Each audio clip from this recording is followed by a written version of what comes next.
예, 앞서 보신 것처럼 도심의 호텔을 임대주택으로 개조해서 공급하겠다는 것이 정부의 생각인 것 같은데 이게 과연 지속적으로 사람이 살만한 곳이 될지는 의문스럽습니다. 물론 주택난의 근본적인 대책이라고도 할 수는 없을 겁니다. 지금부터 이른바 호텔집을 둘러싼 궁금증을 하나하나 따져보겠습니다. 자, 윤슬기 기자. 네. 호텔집을 가정집으로 개조해서 임대를 놓겠다 뭐 이런 뜻이죠? 그렇습니다. 자, 그런데 이게 손봐야 될 때가 뭐 한두 군데 아닐 것 같은데요? 그렇습니다.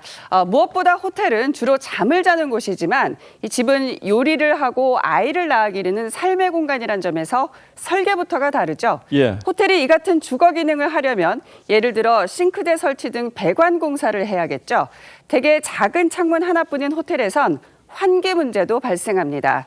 호텔을 집처럼 개조하는데 시간과 비용이 적지 않게 들어갈 거란 지적이 잇따르죠. 주거 용도로 변경하기 위해서는 건축법상 출구를 새로 마련해야 되고 주방 시설을 새로 마련해야 되는데 특별법을 통해서 해결할 수밖에. 네, 이제 현실적인 문제를 저렇게 지적을 하는 거고요. 또 하나 호텔은 대개 상업지역 아래 있지 않습니까? 이런 주거 환경이 과연 사람이 살 만한 곳이 될까요? 특히 아이를 기를 경우 주변 환경도 큰 고려 대상이죠. 유흥시설은 없는지, 교육 환경은 괜찮은지 여러 가지 입지 조건을 따지는 건 너무나 당연한 일입니다. 호텔 임대주택이 이 같은 수요를 충족할 수 있을지 비판적인 시각이 그래서 나오는 거죠.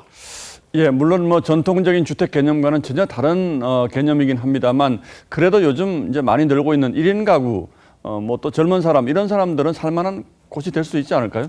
물론 1인 가구 증가는 대세로 자리 잡아 20대 1인 가구의 경우 2015년 88만여 가구에서 4년 새 111만 가구로 늘었습니다.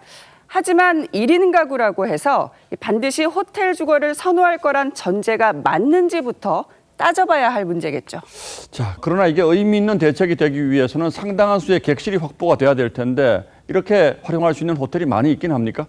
네, 이 코로나 사태로 관광 산업이 위축되면서 매물로 나온 호텔들을 주거용으로 활용을 하면 임대난도 해소되고 호텔 측도 이득이 되는 일석이조가 될 거란 게 여당의 시각이죠.